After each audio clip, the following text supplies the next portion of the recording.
Tonight's file comes with a content warning. It includes a family killing and a fatal shooting. We will avoid graphic details and focus on the human timeline, the pressures around money and fame, and the way an icon can be celebrated by the industry while quietly collapsing inside his own home. If you grew up with Marvin Gaye in your speakers, you probably carry him like a warm memory. Silk vocals, slow fire, that calm authority that makes heartbreak sound elegant. And you probably don't want to picture him anywhere except inside a song. But the vault isn't built for comfort. It's built for truth with context. So let me start with a collision you can't unhear. While the world was still calling his comeback a miracle, the countdown to his death was already running inside a family home. Marvin Gaye died on April 1st, 1984, after a dispute at home, shot by his father, Marvin Gay Sr. And if that line makes your stomach drop, good, because it should. This isn't gossip, it's tragedy. It's also a case study in something fans rarely admit out loud. Sometimes the most dangerous battlefield in a musician's life isn't the stage, or the label, or the charts. It's the private war they bring home, and the private war that's waiting for them there. Tonight, we're not doing the postcard version of Marvin Gaye. We're doing the part people skip because it ruins the fantasy.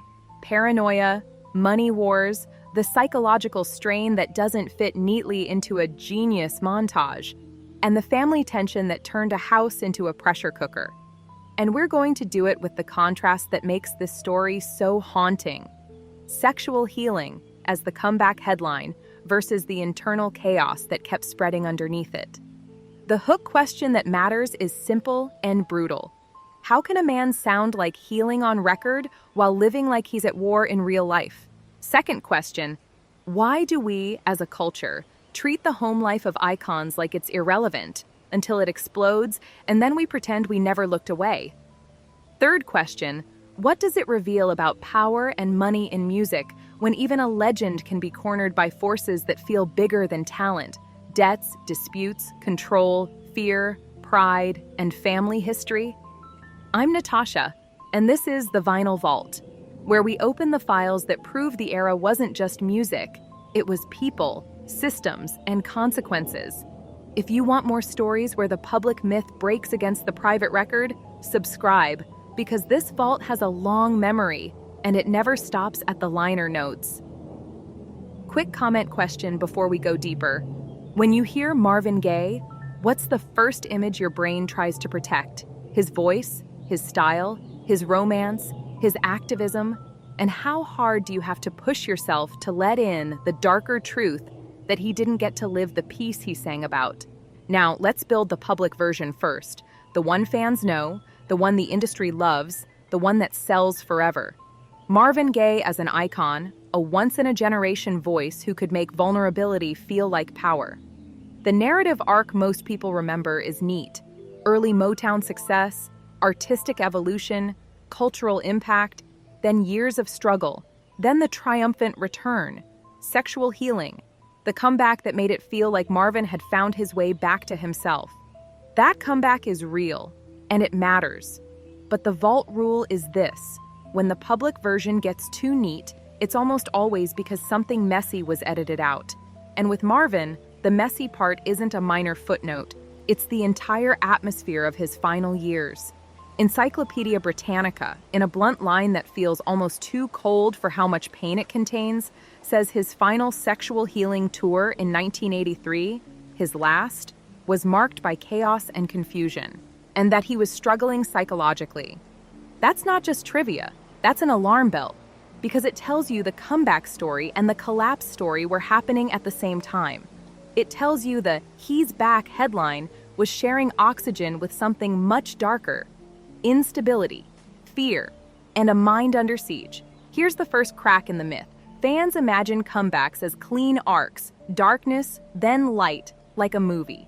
Real comebacks are often messy overlaps. Light on the outside, darkness still winning inside. And when you're an icon, the outside light gets weaponized. It becomes a mask, it becomes pressure, it becomes another kind of war. Imagine what it feels like to be told by millions of strangers that you are healing, while inside your body, your finances, and your family life feel like they're disintegrating. That contradiction can create a dangerous psychological split. The world applauds the symbol, but the person doesn't feel saved. And the music industry, historically, doesn't know how to care about the person without turning it into a product. It knows how to sell the symbol. So in 1983, Marvin is on a tour branded around this comeback energy, while people close to him and even mainstream reference sources describe the period as chaotic and confusing. That's the first receipt we need to underline, because it sets up the human angle you asked for. The genius wasn't floating above reality, he was drowning in it. Now let's move into the private mechanism, the part that explains how the house becomes a battleground. In so many music scandals, the battleground is an institution, a label, a manager, a contract, a tour machine. With Marvin, the battleground is also domestic, the home as a container for unresolved history, financial stress, psychological strain, and family power dynamics that don't care how famous you are. And this is where we have to be careful. The goal is not to turn family tragedy into entertainment. The goal is to show how a tragedy can form when pressure keeps stacking and nobody has a safe way to release it. The industry loved Marvin as an icon, but the industry wasn't living with Marvin at 2 a.m. The industry wasn't hearing the arguments. The industry wasn't absorbing the fear.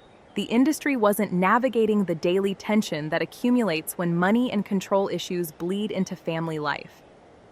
Fans love to think fame protects you from ordinary misery. Sometimes fame makes ordinary misery more lethal because it amplifies everything: expectations, pride, shame, and the sense that there is no exit. Now here comes the timeline anchor you demanded, the one fact that cannot be softened. April 1st, 1984. Marvin Gaye is shot and killed by his father during a family dispute at their home. That date is the end of the story, but it's also the key to the story's deepest contradiction. The world remembers Marvin through songs that feel intimate, tender, and controlled, yet his final moment was uncontrolled, domestic, and brutal. And the reason fans don't want to hear that is obvious. It feels like sacrilege. It forces you to imagine the voice you love inside a space you don't want to picture. It forces you to accept that icons don't die as icons, they die as people. But the vault doesn't open for the dead end. It opens for the path that led there. So let's talk about the money wars part in the way that's responsible, not as a sensational list of debts and numbers, but as the kind of chronic financial pressure that can turn every interaction into a negotiation, every request into a threat, every small problem into a spark. By the early 1980s, Marvin had been through major life upheavals and professional conflict, and the comeback period didn't magically erase the pressure. It often concentrates it because the world suddenly wants a piece again. Labels want leverage, promoters want certainty, people around you want their cut, family members want stability. And if you are psychologically fragile, money issues don't feel like spreadsheets. They feel like a hunt. They feel like you're being chased. Britannica's note about psychological struggle during this final period matters because it makes the money wars feel less like business drama and more like emotional warfare. If you've ever been in a house where money is tight and trust is thinner, you know how quickly a home can stop being a sanctuary and become a place where every conversation has a hidden blade. Now add fame and everything becomes distorted. You're supposed to have money, so any financial struggle becomes shameful. You're supposed to be strong, so any fear becomes weakness. You're supposed to be grateful, so any boundary becomes arrogance. That psychological trap is lethal, and it's one reason Marvin's story hits so hard. The outside world thought he was rising, while inside his life, the floor was cracking. Now, the paranoia angle, again, carefully. We're not diagnosing and we're not turning mental health into spectacle. We're observing what reliable sources describe, that he was struggling psychologically, that the period was chaotic and confusing, and that the home dispute escalated into a fatal confrontation. When you're in that mental state, your world narrows, the safe zone shrinks, the threat zone expands. People who love you can start to feel like enemies, and enemies can start to feel everywhere. And that's where family conflict becomes especially dangerous. Family fights aren't like business fights. You can't leave the label office emotionally when you're in a family argument. The history doesn't let you. The roles are baked in: father, mother, son, authority, submission, rebellion, guilt. Even if you're a global star, family can still reduce you to the same patterns you had as a kid. That's what fans don't want to hear, because it makes fame look powerless. But it's also what makes the tragedy feel inevitable in hindsight. Unresolved domestic tension, plus psychological strain, plus the pressure of being an icon is a recipe for escalation. And on April 1st, 1984, that escalation crossed a line that could never be uncrossed. Now let's bring in the narrative contrast you asked for: sexual healing comeback versus the intimate collapse, because this is where the script becomes emotionally sharp without being exploitative. The song Sexual Healing is remembered as warmth, sensuality, a kind of rebirth. The cultural memory paints Marvin in soft light, but Britannica's description of the 1983 tour, chaos, confusion, tells you that the rebirth was not a stable landing. It was a flare shot up from a ship still taking on water.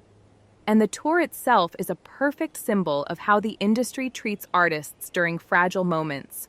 The machine keeps moving because the machine can't afford to stop. A tour is contracts, schedules, staff, venues, money in motion. Once it's rolling, it pushes. It doesn't ask how you're sleeping. It doesn't ask whether your mind is quiet. It asks whether you can perform. And if you can perform, the world assumes you're okay. That assumption is one of the most dangerous myths in music. If he can sing, he must be fine. Performance is not health. Performance is often survival. And when survival becomes your public identity, you lose the ability to ask for help without feeling like you're betraying the brand. So Marvin becomes trapped between an external narrative of triumph and an internal reality of instability. And then he returns to the one place that should be safe, home, and finds it's not safe either. That's the real horror here. Not that the industry is cold. We know the industry is cold. The horror is when the coldness follows you into your living room. Now, let's talk about the part fans don't want to hear, in a way that stays human.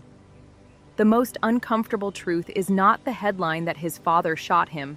The most uncomfortable truth is that the home had become a place where tension and conflict could escalate to lethal levels. Fans want a villain out there, an executive, an enemy, a stranger, because it's emotionally easier. A family tragedy doesn't give you that comfort. It forces you to accept that pain can be intimate, that violence can be familiar, and that the person who ends your life can be the person whose approval once defined your childhood. And Marvin's story is filled with that kind of emotional poison. The collision between a public man who sounded like love and a private man who lived inside conflict. You asked for money wars, and here's how we make it concrete without turning it into a tabloid spreadsheet. In the last chapter of many artists' lives, money stops being a tool and becomes a weapon, used by institutions, used by people around them, sometimes even used unconsciously inside families as leverage and blame. When money is tight or contested, every relationship becomes transactional. It's not, "How are you?" It's, "What are you going to do for me?" And if your mind is already unstable, that transaction energy feels like an attack. Now, do you see the mechanism? Icon status increases demands. Demands increase stress. Stress increases volatility. Volatility increases conflict. Conflict inside a home increases danger because there's nowhere to perform your way out of it. And on April 1st, 1984, the chain snapped. The rehook you need right here, because retention matters, is this. The tragedy wasn't only that Marvin died. The tragedy was that the comeback headline gave everyone permission to stop worrying, right when worry was most necessary. Britannica's line that those close to him theorized it was a death wish come true is not something we have to dramatize. We have to treat it as what it is, a sign that people around him recognized profound distress. That doesn't mean anyone wanted this. It means the environment was saturated with danger. And when danger becomes normal, People start living around it instead of confronting it, because confronting it is exhausting. That's how families survive sometimes, by stepping over broken glass and pretending it's just the floor, until it cuts too deep. Now let's do the gatekeepers angle. The vinyl vault loves, because even in a family tragedy, there are gatekeepers, the people and systems that decide what story becomes official in the culture. The industry's gatekeepers turned Marvin into an icon, a symbol, a voice you can sell forever. The media's gatekeepers turned his death into a shocking headline and then, over time, into a tragic anecdote attached to his greatness. The fan culture gatekeepers turned the story into something you either refuse to discuss or discuss only in sanitized terms because it's too painful to hold. That sanitization is another form of power. It protects the myth. But the myth is not the man. The man lived with conflict that the myth can't absorb. And here's the hard reality. A lot of the public doesn't want to engage with this part because it threatens a comfortable relationship with the music. It asks you to feel grief instead of nostalgia. It asks you to admit that the songs didn't save him. And if we're being honest, that's the part fans don't want to hear most. The art didn't rescue the artist. The art might have been the last place he could feel control while everything else was slipping. That's a terrible thought because we want art to be medicine. Sometimes art is just a mirror. Now we move into impact and reckoning, what Marvin's death revealed about music power, family power, and the cultural habit of looking away. The industry saw Marvin Gaye as a generator of meaning, an icon, a catalog, a legacy, a voice that defines an era. His house saw him as a person in conflict, someone living inside daily tension that fame couldn't dissolve. That's your closing contrast, and it's not just poetic, it's diagnostic. It tells you something about how celebrity functions.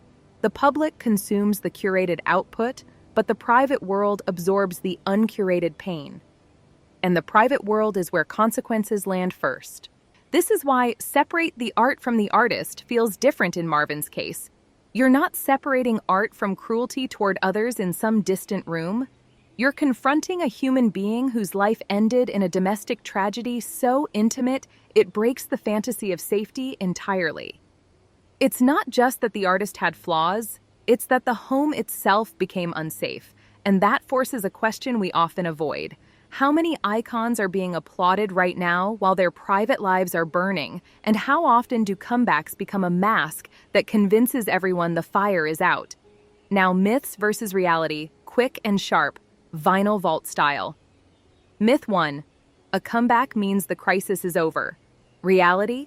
A comeback can happen while the crisis deepens. The public sees the chart, not the nervous system. Myth 2. Fame protects you from ordinary domestic tragedy. Reality. Fame can intensify domestic pressure by adding money conflict, expectation, and scrutiny while reducing privacy and increasing shame. Myth 3. The industry takes care of legends. Reality. The industry takes care of catalogs. It doesn't reliably take care of people. Myth 4. Fans don't need to know the painful details. Reality. Fans don't need gore or spectacle, but they do need truth if they want to understand how human beings can be celebrated as symbols while suffering as people. And the truth in this case is a date and an outcome. April 1st, 1984, Marvin Gaye was killed by his father during a family dispute. Now let's end with your powerful line. Earned, not forced. The industry saw him as an icon. His house saw him as a battlefield. That isn't a punchline. It's a warning about what happens when we turn human beings into myths and then act surprised when the myth can't hold. So here's the final reframe to close the vault tonight. Marvin Gaye made songs that sounded like peace, but peace is not a sound. It's a condition. And in his final chapter, the condition wasn't there. If you want the next file we open in the vinyl vault, subscribe, because next time we're going to pull a case where the war wasn't only inside the home, it was also inside the business, inside the contracts, inside the people who knew. And you'll see how easily an industry can mistake a crisis for a brand story, right up until the story ends in a headline nobody wanted to read.